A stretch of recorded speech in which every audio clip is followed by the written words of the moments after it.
오늘 아침 우리에게 주신 하나님 말씀은 마가복음 3장 13절부터 19절의 말씀입니다. 또 산에 오르사 자기가 원하는 자들을 부르시니 나아온지라.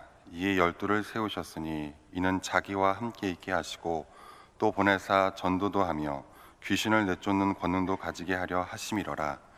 이 12를 세우셨으니 시몬에게는 베드로란 이름을 더하셨고 또 세베대의 아들 야고보와 야고보 형제 요한이니 이들에게는 보아너게 곧 우레의 아들이란 이름을 더하셨으며 또 안드레와 빌립과 바돌레마 마테와 도마와 알페의 아들 야고보와 및 다데오와 가나안인 시몬이며 또 가룟 유다니 이는 예수를 판자더라. 아멘. 이제 마침내 예수님의 12제자 공동체가 형성되었습니다. 예수님의 12제자 공동체가 형성되었다. 이 말은 예수님과 같은 생각을 하고 같은 마음을 가지고 같은 방향을 보며 같은 꿈을 꾸는 예수님의 최초의 한 동아리가 만들어진 것을 말합니다. 이 12명 중에는 베드로나 요한이나 또 세리, 마태, 레위라고도 했지요. 이 사람들처럼 자신들이 살고 있는 자리에서 예수님이 불러내신 경우도 있고, 또 어떤 제자들은 예수님을 따라 나섰던 사람들 중에서 주님이 보시고 특별히 임명하여서 세운 사람들이 같이 섞여 있었습니다. 이 제자들이 어떤 이유에 의해서 12제자라는 하나의 단일한 공동체로 형성이 되었고, 또 이 12명을 통해서 예수님이 무엇을 하려고 하시는 것인지가 오늘 본문 안에 잘 드러나고 있습니다. 그리고 이 부분은 교회를 이해하고 또 내 인생의 정체성이나 방향을 이해하는 데도 굉장히 중요합니다. 이 12제자와 마찬가지로 우리도 동일한 지평선 상에서 예수님과 함께 길을 가고 있기 때문입니다. 13절을 보시면 또 산에 오르사 자기가 원하는 자들을 부르시니 나온지라. 자기가 원하는 자를 부르셨다. 지금까지는 공생애가 시작되고 많은 사람들이 예수님 앞에 왔었지요. 그런데 지금까지 예수님 앞에 나왔던 사람들은 다 예수님이 아니라 본인들의 의지로 온 사람들입니다. 아, 나 병 걸렸어. 예수님 찾아가 봐야지. 나 귀신 들렸어. 예수님한테 쫓아보내달라고 그래야지. 또 바리새인이나 서기관들처럼 저 예수 내 마음에 안 드는데 한번 만나봐야 되겠다. 그러니까 본인들의 의지가 작동하여서 예수께 온 사람들이 대부분이었었습니다. 반면에 예수님의 제자들, 예수님의 사람들은 본인들의 의지가 아니고 자기, 즉 예수님이 원하는 사람들을 불러서 세우셔서 제자가 된 자들이다. 이 원했다, 프로스칼레오 그래서요, 부르다와 앞으로 부르다가 함께 나온 말입니다.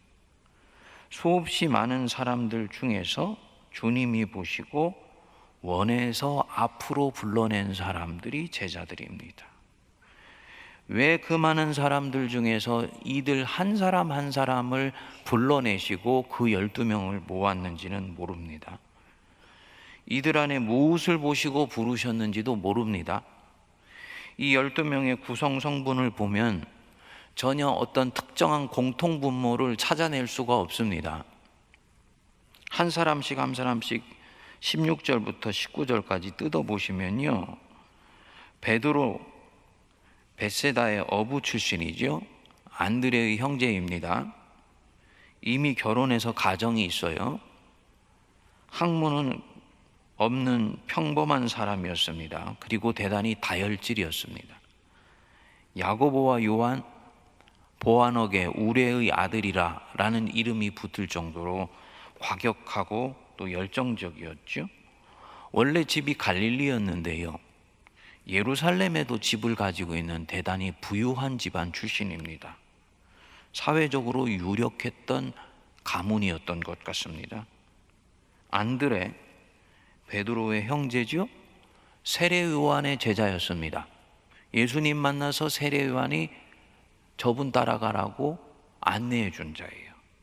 그러니까 이 안드레는 진리를 쫓는 열정이 대단히 특심했던 사람이다 라고 볼 수 있습니다. 그 뒤에 나오는 빌립, 야고보와 같은 벳세다 어부 출신입니다.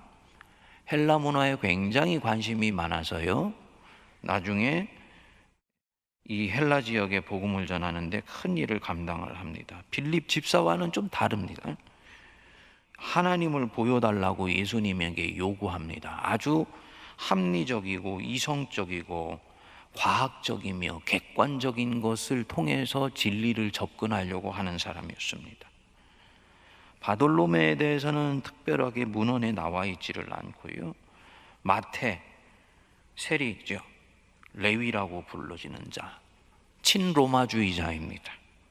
도마, 의심이 많은 사람입니다. 다데오, 나와 있지 않고요, 가나안인 시몬, 각주에 보시면 아시겠지만 로마의 압제에서 민족을 무력으로 해방시키고자 했었던 열심당, 거기에 단원의 한 사람이었습니다.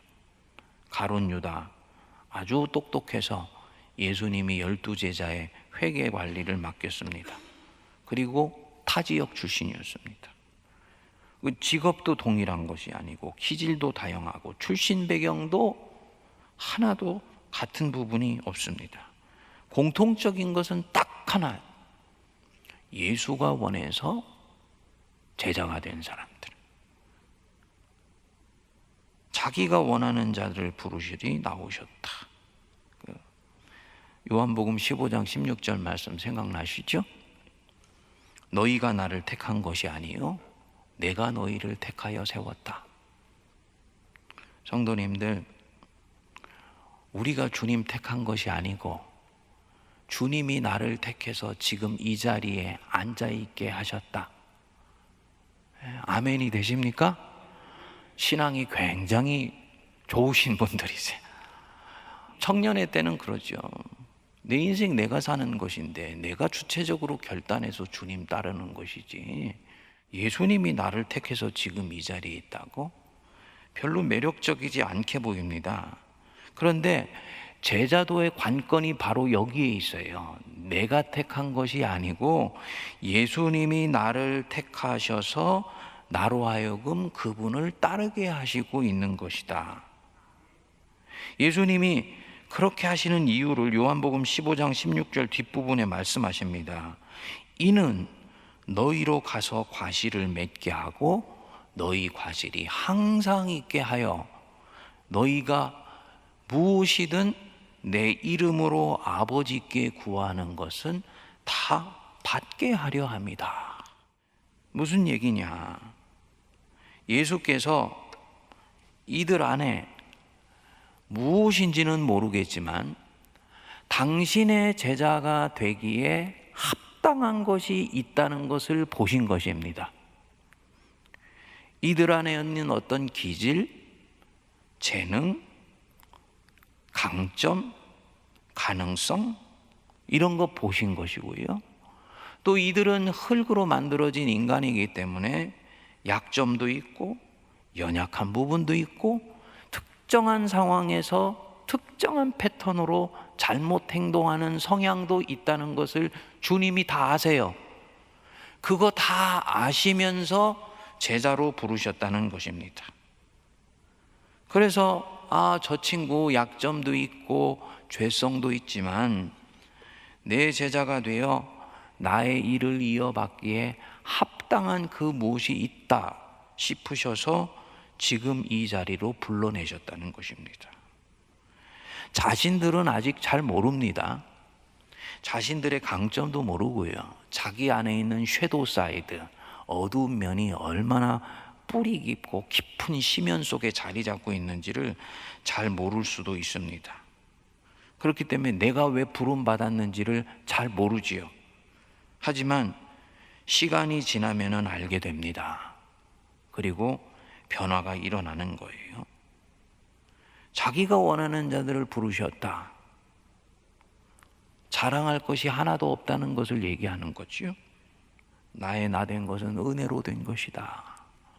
예수를 믿으면 믿을수록, 우리 주님을 따르면 따를수록 자기 된 것이 하나님의 은혜로 된 것이고, 내가 지금 주님을 따르고 있는 것도 주님이 나를 원하셔서 품어주시기 때문에 계속 따를 수 있다는 것을 고백하게 되는 것이죠. 또 묵상해 보면 든든합니다. 자기가 원하는 자들을 부르셨다. 주님이 원하셔서 나를 부르셨구나. 그분이 나를 아시는구나. 내가 이 코로나 속에서 얼마나 몸부림치는지도 아시고, 또 내가 그런 가운데서 애쓰고 수고하고 있는 것도 우리 주님이 다 아세요. 그리고 오늘 여기에서 숨을 쉬게 해주시고 있습니다. 그분이 원하셔서 부르셨다. 예수님 품 안에서 든든한 마음이 들지요. 이런 주님의 뜻 안에서 부르셔서 14절에 보면 이제 12를 세우셨으니 그 뒤에 세 가지 이유로 부르셨다는 것을 말씀하십니다. 이는 자기와 함께 있게 하시고 또 보내사 전도도 하며 귀신을 내쫓는 권능도 가지게 하려 하심이라. 예수님이 제자들을 부르신 이유, 가장 첫 번째가 뭐라 그랬습니까? 자기와 함께 있게 하시고, 예수님과 사귀는 것, 예수님과 동행하는 것, 예수님과 같이 먹고 자고, 잘 곳이 없으면 노숙도 하고 찬이슬도 맡고, 예수님이 사람들에 의해서 막 영광을 받으실 때는 같이 영광도 받고, 손가락질 받으실 때는 그 옆에서 같이 움츠러드는 그런 갈등도 경험하면서 손가락질도 받고, 그야말로 예수님과 함께 동행하는 삶을 살도록 예수님이 부르셨다는 것입니다. 그래서 예수님이 가자 하면 가고 멈추자 하면 멈추고, 예수님이 보시는 그 방향을 계속 보면서 함께 있게 하시려고 제자들을 부르신 것입니다. 세 가지 이유 중에서 가장 중요한 부분입니다. 그 뒤에 나오는 또 보내사 전도도 하며 귀신을 내쫓는 권능도 가지게 하려 하심이라. 이 뒤에 전도, 귀신을 내쫓는 권능, 이게 다 사역의 능력이죠. 근데 이 사역의 능력이 나오려면 예수님과 늘 함께 있는 것이 전제되어야 됩니다. 또 이 사역을 하면서도 동시에 예수님과 늘 함께 있어야 돼요. 존재의 힘입니다. 그리스도인에게 있어서 세상을 이기는 이 능력은 항상 이 존재의 힘으로부터 나오는 것입니다. 내 존재의 힘이 아니고 예수님과 늘 함께 있으면서 그분이 주시는 은혜에 의해서 촉촉히 심령이 적셔지면서 나오는 이 존재의 힘이 전도, 복음의 도를 온전히 전할 수 있는 힘도 갖게 해주시고, 세상에 있는 마귀와 원수를 내쫓는 권능도 갖게 해주시는 것입니다. 예수님 입에서 나오는 말씀을 듣고 배우는 데서부터 시작이 되는 거지요. 40일 동안 작정하여서 내가 기도한다? 예수님과 함께하는 훈련이라고 저는 믿습니다. 예수님 옆에서 그분의 생각을 듣고 그분의 마음을 읽으며 그분을 배우는 거예요. 성도님들, 우리가 복음서를 읽을 때 이 부분에 있어서 우리가 어떻게 읽느냐 굉장히 중요한데요. 사실은 서두에 말씀드렸어야 됩니다만 지금 말씀드리는데, 복음서를 읽을 때 제일 중요한 것은 복음서 자체 안에 나오는 예수님의 본 모습을 온전히 캐치해내는 것입니다. 초반에 제가 1세기 이스라엘에 사셨던 예수 그리스도 그분을 추적해 들어간다라고 말씀드렸던 게 바로 이 부분입니다. 그래서 이것을 통해서 예수님이 이런 마음으로 사셨구나 라는 것을 알게 될 때 그 마음이 우리 안에 흘러 들어오게 되는 거지요. 이 12제자들 처음 부름받아서 같이 어울려 살 때 얼마나 어설프고 서툴렀는지 모릅니다. 찬찬히 우리가 살펴보면 앞으로 진짜 이들이 사도가 될 자들이라고 볼 수 있는가 싶을 정도로 아주 수준이 낮았어요. 얼마나 다투며 싸웠는지 모릅니다. 작은 공을 놓고 싸워요. 예수님에게 칭찬을 받으려고 서로 갈등하고요. 예루살렘에 올라갈 때 누가 커서 예루살렘에 올라가서 우리 예수님이 왕이 되시면 한 자리를 할 것인가를 놓고 싸우고요. 부모는 그 옆에 있다가 내 아들 예수님 옆에 앉혀달라고 청탁을 하고요.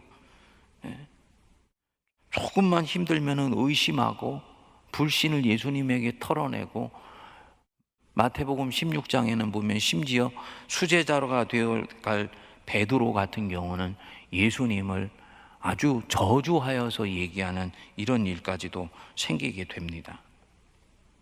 다양한 직업에, 기질에, 지적 수준에 이념도 서로 달랐습니다. 얼마나 갈등이 심했겠습니까?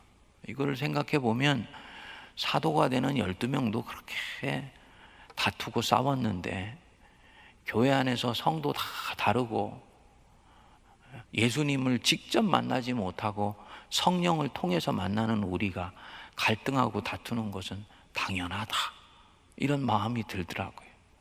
그러면서 오늘 여기에 강대상의 앞에 의자에 앉아서 성도님들 얼굴을 제가 한 사람 한 사람 뜯어봤습니다. 근데요, 참 희한합니다. 자기가 원하는 자들을 부르시니 나온지라, 이 말씀이 이렇게 마음속에 머금어지면서 여러분들을 보니까 여러분들이 다르게 보여요. 주님이 원하셔서 지금 내 자리에다가 갖다 놓으신 분이, 주님이 원하셔서 지금 내 눈앞에 갖다 놓으신 분들이구나. 그러니까 여러분 한 분 한 분이 얼마나 귀하게 보이는지 모릅니다. 여러분, 이게 예수님의 공동체입니다. 제자들 본인들이 원해서 지금 이 자리에 있지 않기 때문에 자기 스타일이라든지 자기와 함께 무엇인가 코드가 같은 사람이 이 공동체 안에는 한 명도 없습니다. 그러니까 12명이 어울려서 사는 것이 얼마나 처음에는 불편하고 힘들었을까요? 그런데요, 예수님과 함께 있으면서 이들이 서서히 다듬어져 갑니다. 힘들지만 주님 떠나지 않고 그분 옆에 붙어 있으면서 그분께 배우니까 조금씩 변하게 돼. 어디를 향해 변하게 되느냐? 예수님을 향해서 조금씩 변화되면서 예수님을 향해서 가면서 서로 간의 거리가 조금씩 좁혀지게 돼요. 그래서 시간이 지나면서는 동질의 신앙, 동질의 가치관, 동질의 방향성, 동질의 목적을 가지기 시작해요. 그리고 이것이 방점을 딱 짓는 것이 예수님의 십자가와 부활을 겪고 성령이 이들 안에 들어오게 되었을 때 예수님이 공생애 때 말씀하신 모든 것들이 다 밝히 깨달아지게 되면서 진정한 형제의식과 자매의식이 이들 안에 딱 자리를 잡아 초대교회가 형성되게 되는 것입니다. 그 교회의 힘이 2000년 동안 오늘 우리 안에 흘러 들어와서 지금까지 이어지고 있는 거지요. 그러니까 내가 진정한 참교회가 되고 내가 참 제자가 되는 관건은 다른 데 있는 것 아닙니다. 주님, 세계 선교에 승리할 수 있게 해주십시오. 민족 복음화와 세계 선교에 큰일 감당하게 해주십시오. 좋은 기도 제목인데요, 그 모든 것들이 이루어지는 관건은 눈에 보이지 않는 미세해 보이지만 대단히 중요한 것 딱 하나입니다. 뭡니까? 자기와 함께 있게 하시고, 즉 예수님 안에 저와 여러분들이 딱 붙어 있는 것입니다.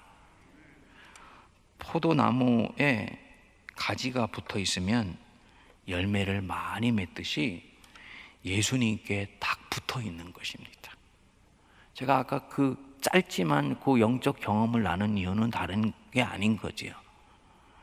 이전보다도 여러분들 한 분 한 분이 더 보석 같고 귀하게 보였다. 무슨 얘기입니까? 예수님께 오늘 붙어 있어서 여러분들을 보니까 그렇게 보인 거예요. 시험에 들지 마십시오. 그럼 우리 목사님이 이때까지는 나를 예수님으로부터 떨어져서 보셨는가? 그 얘기가 아니죠. 예수님께로 더 가까이 가서 예수님의 눈으로 내 형제 자매를 보기 시작하면 이때까지 보이지 않았던 형제 자매에 대한 새로운 모습이 나에게 보여지고 느껴지고 만져지기 시작한다는 것입니다.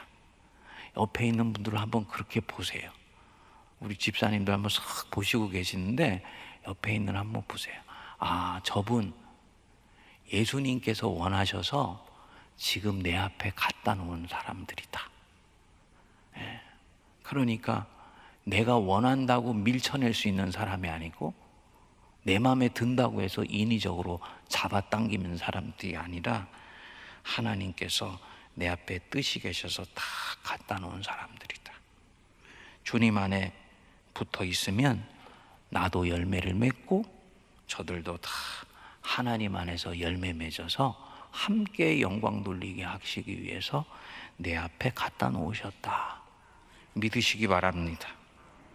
이 제자들 나중에 한 명을 빼고는 모두가 다 자기 맡은 일을 해내지 않습니까? 베드로 로마에 가서 십자가에 거꾸로 매달려 순교하지요. 도마요, 그 의심 많았던 사람이 비록 외경입니다만 도마 복음을 쓰고 인도에 가서 순교합니다. 세리마태, 세림에도 불구하고 나중에는 얼마나 유대인에 대한 깊은 통찰을 가지고 그런 구약적인 배경 속에서 마태복음이라는 금자탑을 완성해내요. 역시 순교합니다. 사도 요한 반모섬에서 하나님의 계시를 보고 요한계시록을 쓰고, 그리고 마찬가지로 다른 사람들은 순교했는데 이 요한은 사랑이 가득해서 끝까지 예수님과 동행하다가 자연스럽게 숨을 거두고 천국에 갑니다. 다 맡은 바의 책임을 다 감당합니다. 딱 한 사람, 예수님과 몸은 함께 있지만 마음은 다른 곳에 가 있었던 사람, 누굽니까? 유다. 이 한 사람 빼고는 다 부르신 대로 사명을 이루고 자기에게 주신 인생을 완성하게 됩니다. 사랑하는 성도님들, 주님의 부르심에는 한치의 오차도 없다. 믿으시기 바랍니다. 주님이 나를 부르셨을 때는 내 속에 있는 무엇인가를 보시고 부르신 것이다. 그것은 아직 형체가 드러나지 않았을 수도 있고, 아직은 내가 가지고 있는 연약함과 죄성의 뿌리 때문에 이 싹이 온전히 보이지도 않고 꽃이 피지 않은 부분들도 있지만은 나는 하나님이 나를 부르신 그 안목을 믿는다.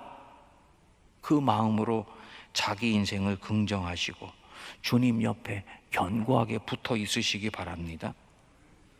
그리고 그 부르실 때 내 안에 있는 것을 보시고 부르셨으니 나는 나를 의심할지라도 부르신 이의 안목은 의심하지 말고 주님 앞에 붙어 있을 때 주님이 일을 이루실 것을 믿으시기 바랍니다.